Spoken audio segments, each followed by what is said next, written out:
Okay, let's dive into a truly tragic event. Just recently, a plane crashed in India, resulting in over 260 fatalities. Yeah, it's just awful. The nation's deadliest air disaster in, what, 3 decades? A It, terrible loss. it really is. And right now, investigators are on the scene, sifting through what must be incredibly complex wreckage. Absolutely. And getting, like, a definitive answer, the full picture, well, that's going to take months. These things always They're do. meticulous, aren't they? Designed to leave no stone unturned. Exactly. So our mission here, in this deep dive, using the sources you've shared, the articles, expert analysis, is to maybe unpack those initial clues. The first questions that pop up. Yeah, the critical questions emerging from the very early evidence. We want to look at sort of what goes into investigating something this complex and fundamentally what basic principles of flight were challenged in those few critical moments. Right. It's like looking at the puzzle pieces investigators have right now before they get the full story from the recorders, trying to see what might fit. Okay, let's start with the basics then. Recap the event. Sources say this happened just moments after takeoff from Ahmedabad. Right. Ahmedabad, India. And there was even an initial video, looked like a totally routine start. Apparently, yeah, normal takeoff. But then, very shortly after getting airborne, something went terribly wrong. The plane descended rapidly, crashed, and then that explosion. And when you strip it all down, I mean, that kind of rapid descent right after takeoff, it points to the most fundamental failure. Which is? The plane just didn't meet the basic requirements for flight. It didn't generate enough lift to overcome gravity, and it didn't have enough thrust to overcome drag. Simple as that, but catastrophic. That's where that quote really hits home, the one from Anthony Brickhouse, the safety consultant. Oh, yeah, what did he say again? He looked at the early signs and said, there appeared to be an issue with the thrust and there appeared to be an issue with the lift, and we unfortunately saw what the result was. Wow. Yeah, that sums it up. And that fundamental lack, thrust and lift missing in those seconds, Yeah. that immediately points investigators toward the first key questions. Starting with wings. Started the wings, yeah. Specifically, the wing flaps and slats. Okay, let's unpack that a bit for maybe listeners less familiar. Flaps on the back edge, slats on the front. Exactly. Movable surfaces. Yeah. And their role at takeoff is absolutely crucial. They extend out from the wing. To do what exactly? Well, when they extend, they dramatically increase the wing's surface area and sort of change its shape. This gives you way more lift at those lower speeds right after takeoff. Which you desperately need then. You really do. Like Yeah. former investigator Jeff Cazzetti said, setting them right is critical for taking off in a big jet that's fully loaded with fuel. Okay, critical. So if they weren't properly extended, What? for whatever reason, you're starting out behind the curve on lift. Way behind. So investigators have to ask, okay, why? Was it pilot action? Like maybe they misconfigured them or chose not to extend them for some reason or just failed to? Or mechanical. Or mechanical failure, yeah. Something physically stopped them extending. Or maybe they were extended but then got retracted too soon. Lots of possibilities just around those surfaces. They have to check every angle to see if the wings were set up right for that specific takeoff. Precisely. And the sources mentioned the initial video footage. It's not clear enough, too grainy. That's right, yeah. You can't tell definitively just from the video. But that's exactly why the flight data recorder, the FDR, is so indispensable. Ah, the black box. One of them, yeah. Gazzetti really stressed this. He said, so hopefully the recorders will tell the tale, because that thing logs the exact position of the flaps and slats moment by moment. That would be definitive then. Okay, shifting gears a bit. Another thing experts noticed in that early video was the landing gear. Right, the gear. It seemed to stay down the whole time. During the short climb and the descent, why is that unusual? Well, it's unusual because landing gear creates a lot of aerodynamic drag. Mm. I mean, it's a significant amount. Like driving with the parking brakes slightly on? Kind of, yeah.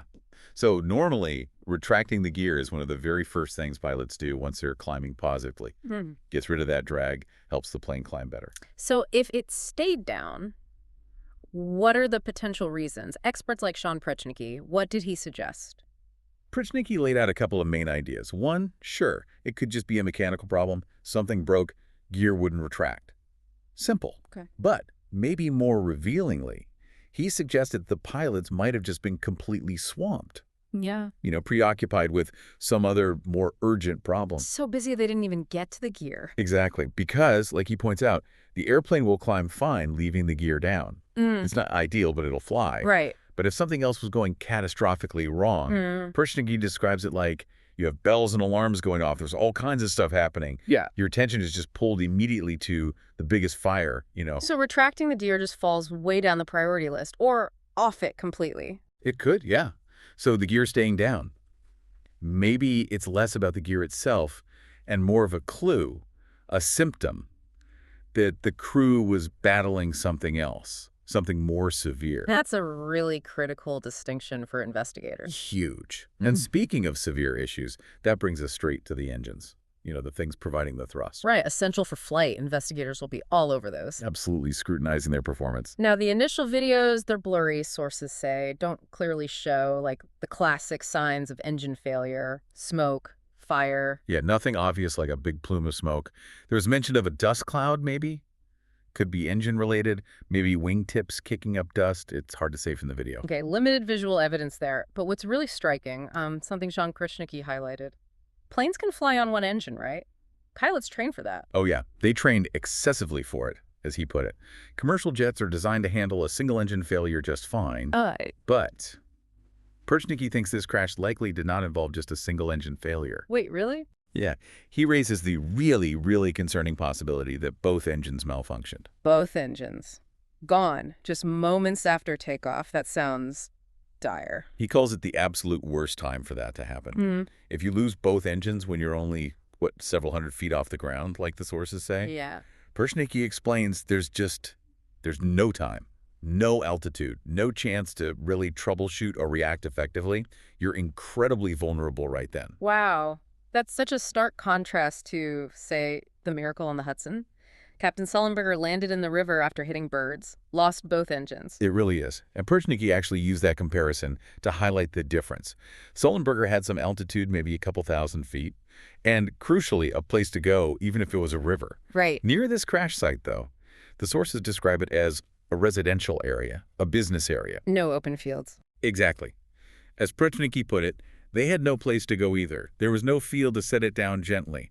So unfortunately, they ended up in buildings. It just shows how utterly unforgiving losing both engines is when you're that low. Just terrifying.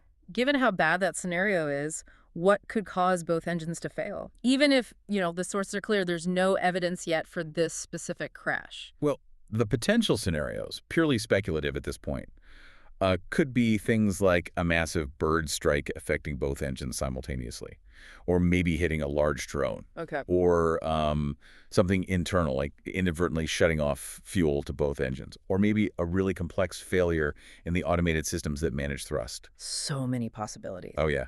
Krishnicki basically said, look, there's easily 100 different explanations of possibilities when you start thinking about how things could go wrong, especially cascading failures. Which means the examination of the engines themselves has to be incredibly detailed. Unbelievably so. I think unbelievably forensic was the term Krishnicki used. They'll take them apart piece by piece, looking for any tiny clue. And check that against the flight data recorder, what it says the engines were doing. Exactly. Cross-referencing everything. Okay, so that naturally leads us to the human element. What was actually happening inside the cockpit, the flight deck, during those critical moments? Yeah, investigators put huge focus here. Standard setup, 2 pilots, one's flying, the other's monitoring systems, communicating. And the key questions are, were those duties being handled correctly? Yeah. What were the pilots actually saying? How did they respond to, whatever was unfolding? Did they perform adequately under immense pressure? And planes have warning systems. Right. To tell pilots about problems. Oh, absolutely. Multiple layers of warnings lights, sounds for all sorts of things, engine issues, configuration problems. So investigators need to know if those worked. Precisely. Did the systems function as designed? Jeff Guzzetti, the former investigator, he put the core questions really well. What were they? He asked, did they get the warning that they were supposed to receive, or were they misconfigured? If they didn't get a warning, then why? If they did, what did the crew do when they heard it? So it's not just what broke, but did the pilots know? And what did they do? Exactly. It's that critical interaction between the technology and the human crew.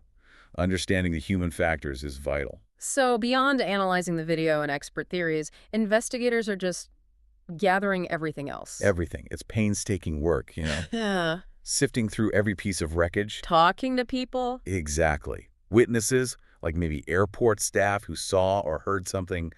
searching for any other CCTV footage, anything that might offer another angle. But the sources all seem to agree there's one task that's more important than anything else right now. Without a doubt. Hmm. Recovering the black boxes. Which are actually orange, usually. Usually bright orange, yeah, to make them easier to find. But Okay. we're talking the flight data recorder that logs all the technical parameters. Speed, altitude, engine settings, flap positions. Thousands of parameters, yeah. And the cockpit voice recorder, the CVR, which captures all the sounds of the flight deck conversations, alarms, engine noise. These are really the keys, aren't they? The things that can unlock the mystery. Fundamentally, yes. John Cox, another expert, a former pilot and consultant, he said, once they have that information, it will help focus the investigation into specific areas. Because without them, it's educated guesswork. Pretty much. Based on wreckage, limited observations, the recorders give you the hard data, the precise timeline. So, like Mr. Cox said, this early stage is really just about gathering of documentation and evidence and keeping an open mind. That sums it up perfectly. They're in that broad initial phase, collect everything first, then start piecing together the specific sequence. You know, this deep dive into the sources, even with just this early info, it really shows how the first questions point right back to the absolute basics of flying. Lift and thrust. Generating enough lift, enough thrust, and the critical role of both the aircraft systems and the human performance in making that happen. Absolutely. Yeah. And you can see why getting those black boxes is just paramount. They hold the data needed to sift through those, 100 different explanations experts talk about. Narrow it down to what actually happened. Exactly. Down to the specific chain of events that led to this awful outcome. It's just a powerful, though incredibly tragic reminder, isn't it? Yeah. Of how many complex systems, how many human actions have to align perfectly, second by second. Especially during takeoff. Right, especially then for a routine flight to just be routine, and how just one or two things going wrong, particularly right after leaving the ground with no altitude, no options. It can have devastating consequences. Yeah, requiring this incredibly detailed, multifaceted investigation into every single possibility. It really, it makes you think about that intricate dance, between the technology and the human skill needed for safe flight every single time. It really does. A lot has to go right.